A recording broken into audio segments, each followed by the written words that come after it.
ආයිබෝවන් චෝතෝකන් සහ සීරම කරාටේ ශිල්පවල දෙවනි පාපහර විදිහට අපි සලකන්නේ යෝකෝගිරි කීකෝමි පාපහර. මායගිරි කීකෝමි ඉදිරියට, මායගිරි කීගේ උඩට, මෝනට සහ සයිඩ් කික් එක පැතිතරපොම යෝකෝගිරි කීකෝමි පාපහර අපි දෙවනි පාපහර විදිහට ගන්නවා. ඒ වගේම යෝකෝගිරි කීකී පාපහර මෝනට ඒ විදිහට සයිඩ් කික් එක අපි හදාගෙන පැතිපෙන. අපි විශේෂයෙන්ම මේක පහර දෙන්නේ පැත්තෙන් ඉන්න කෙනෙකුගේ හිප් බෝන් එකට.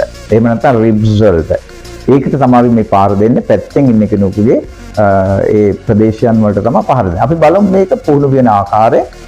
විශේෂයෙන්ම මේකේ පහර දෙන්නේ අපි මෙන්න මේ යෝකෝදාරේ කියන මෙන්න මේ එජ් එකෙන්. යෝකෝදාරේ එජ් එකෙන් තමයි මේක පහර දෙන්නේ. මේ අත හිප් බෝන් එකට ගන්නවා මේ දකුණු අත. පහර දෙන පැත්තේ අත ඊට පස්සේ ලැටිමස් ඩෝසි කියන මාංශ පේශිය තියාගන්න ඕනේ. මෙන්න මේ විදිහට තමයි අපි තියාගන්නේ. මේ අත මේතනින් අරගෙන මේ විදිහට ලැටිමස් ඩෝසි කියන මාංශ පේශිය තියාගත්තා. මේක හිප් බෝන් එකේ තියාගත්තා. ඒ අතෙම තියාගන්න මූලිකම හේතුව තමයි center of gravity එක අපේ. අපි මේ විදිහට මෙතනින් මේ පාදය අරගන්නකොට අපි අන්බැලන්ස් වෙනවා.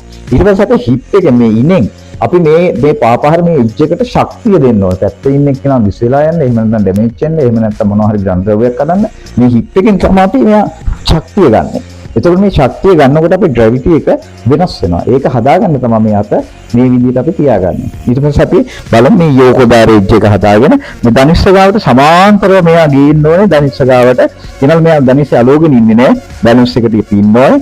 ඊට පස්සේ මෙතින් අරගෙන මේ පැත්ත බලලා මෙන්න මේ විදිහට හිප් එකත් එක්කලා අපි පැත්තෙන්ට මෙන්න මේ විදිහට පහර දීලා මෙතනින් කොහොම ඇදලා ගන්නවා මෙන්න මේ පාපහර. ඒ විදිහට තමයි අපි පාපහර ප්‍රැක්ටිස් කරන්න ඕනේ සංගමයෙන්. අපි ඒක බලමු වේගින් කරද්දී අපි මෙතනින් මේ විදිහටම අරගෙන මේ පාද මෙතනින් අරගෙන මෙතන මේ හිප් එක එහෙට තල්ලු කරලා මෙතනින් ඒකට බලය අපි දෙනවා මෙතනින් යෝකෝගිරි කීකෝමි පාපහර එජ් එකට මෙතනින් මේ කලකල ගත්තා. right ඒ විදිහට තමයි අපි පාපහර පුහුණුමින් කළ යුත්තේ දෙකෙන්. ඒ වගේම මේක මොඩර්න් විදිහට අද ෂෝතෝකාන් කරාටේ වල මොඩර්න් විදිහට මේක එනවා. මේ පතුල මේ විදිහටම තියාගෙන මේ පතුල මේ එජ් එක හරවන්නේ නැතුව මෙතනින් ඒ විදිහටම ගෙනල්ලා මෙතනින් එහෙම අරගෙන මේක හිප් එක යවන්නේ නැහැ. ඔච්චරයි. හිප් එකක් නැහැ. බලයක් නැහැ එජ් එකට. මෙතනින් බලයක් නැහැ. ඔච්චරයි. ඉන්න හිප් එක යවන්නේ නැහැ. මෙතනින් ත්‍රෝ කරන්නේ නැහැ. මෙතනින් එයා එහෙමම අරගත්තා. ගැහුවා තිබ්බා. ඒ විදිහට අපි මොඩර්න් යෝකෝගිරි කීකෝම එකක් තියෙනවා. සාම්ප්‍රදායිකව අපි හිප් එකෙන් තමයි මෙයා බලය අරගෙන ගහලා ඇදලා අරගන්නේ මේ විදිහට. ඒ වගේම මේ යෝකෝගිරි කීකෝමේ පාපහර ගහද්දී අපේ මාංශ පේශි වැඩ කරන මාංශ පේශි ගැන පොඩි හෝ දැනීමක් අපිට තියෙන්න ඕනේ. එතකොට අපිට මේ මාංශ පේශි මේ විශේෂයෙන්ම මේ කික්ස් පාපහර උඩ යන්නේ නැතුවම අපි ෆ්ලෙක්සිබිලිටි හදන්න ඕනේ මාංශ පේශි පිළිබඳව අවබෝධයක් ගන්න පුළුවන්. අපි මොන මාංශ පේශිද මේ පාපහර උඩ යන්න හදා ගන්න ඕනේ.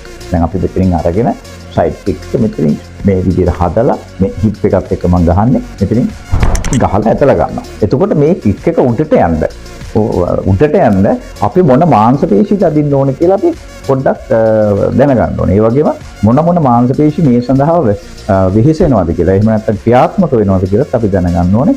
පළවෙනියම මේ ග්ලූටස් මැක්සිමස්, ග්ලූටස් මිනිමස්, ග්ලූටස් මීඩියස් මේ පිටිපස්ස අපේ මේ කොටස අපි සම්පූර්ණ කියන ග්ලූටස්. එතකොට ග්ලූටස් මාංශ පේශිය සම්පූර්ණ මේ කොටස් තුනම මේ සඳහා දායකත්වය ගන්න. එතකොට ඒ වගේම මේ කෝඩි ෂේප් එකේ ෆෙමරිස් එක ඒ වගේම මේ පාදේ උස්සගෙන ඉන්න මේ ඇඩැප්ටේෂන් කියලා මෙතනින් දුවනම ඇඩැප්ටේෂන් මේ දෙක තමයි මේ පාදේ උස්සගෙන ඉන්නේ. එතකොට මේ ඇඩැප්ටේෂන් හොඳට ශක්තිමත් වෙන්න ඕනේ, ඇදෙන්න ඕනේ. නැත්නම් මේ පාපහර යන්නේ නැහැ. එතකොට හැම්ස්ට්‍රින්ග් මසල් එක, එතකොට කර්ව් එක, එතකොට මේ සෝලියස් මසල් එක. එතකොට මේවා හොඳට ඒ වගේම මේක ශක්තිය ගන්නකොට මේ රෙක්ටස් ඇබ්ඩොමිනස් රෙක්ටස් හොඳට තියෙනවා. මේ එක්ස්ටර්නල් ඉන්ටර්නල් ඇබ්ඩොමිනස් රෙක්ටස් මේ ඉනස් මාංශ පේශි මේවා හොඳට වැඩ කරන්න ඕන, හොඳට ක්‍රියාත්මක කරන්න ඕන. ඒවා හිර වෙන්නේ නැතුව නිවැරදිව යන්න ඕනේ. මේ විදිහට අරගත්තාම පාපහර මේවා හොඳට වැඩ කරන්න ඕනේ. මේ ඒ වගේ මේකේ රේන්ජ් ඔෆ් මෝෂන් එක, මේ හිප් බෝන් එකේ රේන්ජ් ඔෆ් මෝෂන් එක හොඳට වැඩ කරන්න ඕනේ. මේ හොඳට වැඩ කරලා තමයි මෙයා මෙතන හරි ගහලා ඇදලා ගන්න ඕනේ. එතකොට තමයි අපි හිතාගෙන ඉන්න අර හානියක් පැත්තෙන් ඉන්න කෙනාට සිද්ධ වෙන්නේ. ඉතින් මේ මාංශ පේශි ගැන යම්කිසි අවබෝධයක් අරගෙන ඒවා හොඳට දැන් මේ ෆ්ලෙක්සිබිලිටි මේක හදන්න ඕනේ, මේ ඇඩැප්ටේෂන් වල හොඳට ෆ්ලෙක්සිබිලිටි තියෙන්න ඕනේ. මේ සයිඩ් කික් එක මෙතන උස්සලා ගන්න හොඳට තියෙන්න ඕනේ. ඉතින් ඒ ගැන ඔබගේ අවධානය යොමු කරන්න, නිවැරදි විදිහට පුහුණු වීම කරන්න, නිවැරදි පහරක් පැත්තට එල්ල කරන්න. ඒක තමයි අපිට අවශ්‍ය. ස්තුතියි.